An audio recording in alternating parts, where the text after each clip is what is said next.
unbelievably ironic, right?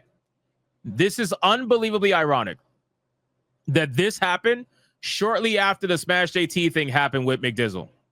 I find this to be hilarious, mind you. Now, here's the beautiful thing about the entire situation. Well, first, let me tell you what happened. So Kotaku grossly misquotes MrBeast, leading to a dog pile on the YouTube star. And the outlet quietly edits the article and buries the correction with no apology made whatsoever. So what did they say? What did they do? Well, let me explain. Kotaku made a post on Twitter and in an article that said the following. This most recent controversy stems from an article written by Kotaku writer Zach Zweisen, which had the original headline that said, MrBeast, life is so much easier when you're broke. The problem? MrBeast never actually said that.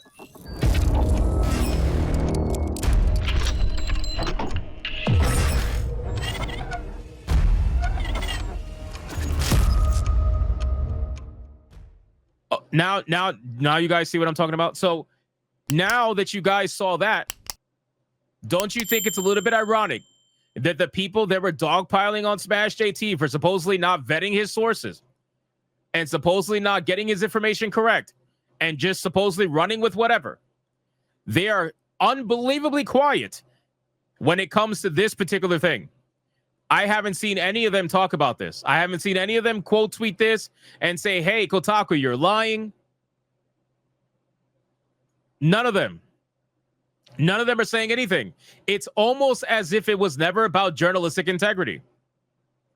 It's almost as if none of that actually matters to these people. And it's more so about dogpiling on the person that you might hate for whatever that reason may be. So you want to know what he actually said? So what MrBeast actually said was not broke, but he said bro. He said bro. Do they have the clip? Let me see. So MrBeast actually calls this out. I don't think they have the clip. Hold on. I don't think they have the clip. Let me see. The original article, along with a promotional X post, went live on February 20th of 2025. However, the article was not corrected until March 1st of 2025 at 12:50 p.m., a full 10 days later. Bro, they didn't even correct it 10 days later. And people are complaining about Smash JT taking an hour to correct his video? Are you fucking kidding me? Oh my God, dude. How are none of them talking about this, bro? Again, it was never about journalistic integrity. Never.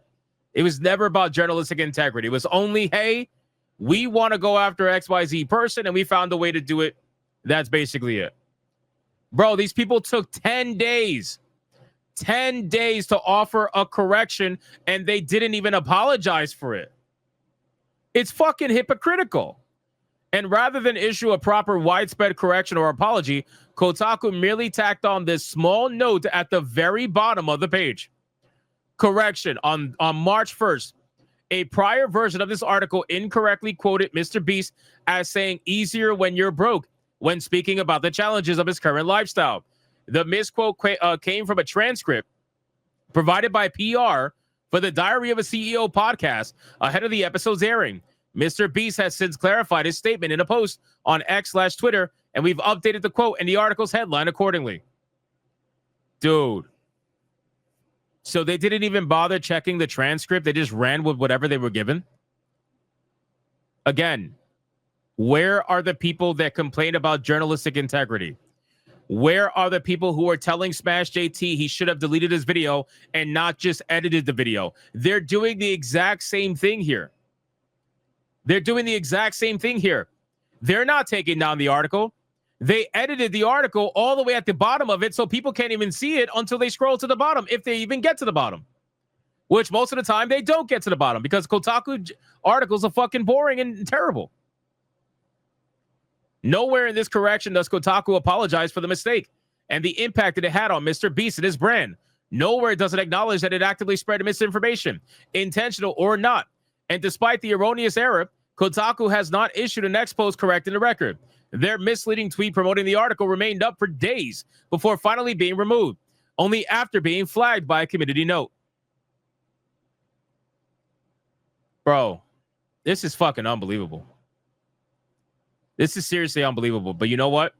Again, this is why, I don't know if you guys remember, but a certain journalist out there made a statement about Kotaku saying that no story could be ran at Kotaku without multiple checks and balances. They tried to sell you the story that Kotaku articles go up after legal checks it, after all of these checks and balances check the article and give it the okay to go up. So you mean to tell me that through all these checks and balances and legal and all of these supposed things that you have at Kotaku, that this article went up with that mistranslation? Really? That's the story that we're being sold here? All of these supposed checks and balances, and this went up, being so blatantly wrong. Come on, bro. Come on, can we stop? Can we fucking stop the bullshit, bro? It's very clear that Kotaku doesn't have checks and balances, even though people want to convince you they do because what? They're a company? Come on, bro. So MrBeast absolutely destroyed them, obviously. This guy was angry at MrBeast, and that's what essentially made MrBeast put this tweet out there. And he said the following: a news site lied and said that I said, life is so much easier when you're broke, which I didn't say. Now I'm waking up to millions of people believing the lie and hating me. Being famous is so much fun. If anybody can sue MrBeast and have all the money in the world to do it, I'm sorry, if anybody can sue Kotaku and have all the money in the world to do it, it's MrBeast. So I sincerely hope that he thinks about doing it, because he's the only one that really can do it pretty easily. He can bury Kotaku pretty fucking easily for this, because that is detrimental. That is very detrimental, especially to a brand like MrBeast. That tweet went viral. You understand that, right? The Kotaku tweet went viral. 12 million views. 12 million views. And keep in mind, MrBeast is not innocent either. He was running damage control for, what's his name? The fucking, the trans person that used to work with him. But at the end of the day, man, Kotaku lied on his name, got 12 million views off of it. I'm sure they're going to keep the money from it on Twitter. They're going to keep the money that they gain from the ad revenue on the clicks on the website. Tyson, yes. Thank you, Subarashi Time. Thank you. Over on Rumble. They're going to keep the money from all of that, I'm sure. But again, if anybody tells you that Kotaku has integrity, let it be known that's fucking bullshit. All right. That is it for the fast topics, ladies and gentlemen. Let's catch up on Super Chats, and then we're going to go over Expedition 33, and we're going to go over the Oscars DEI requirements for Best Picture.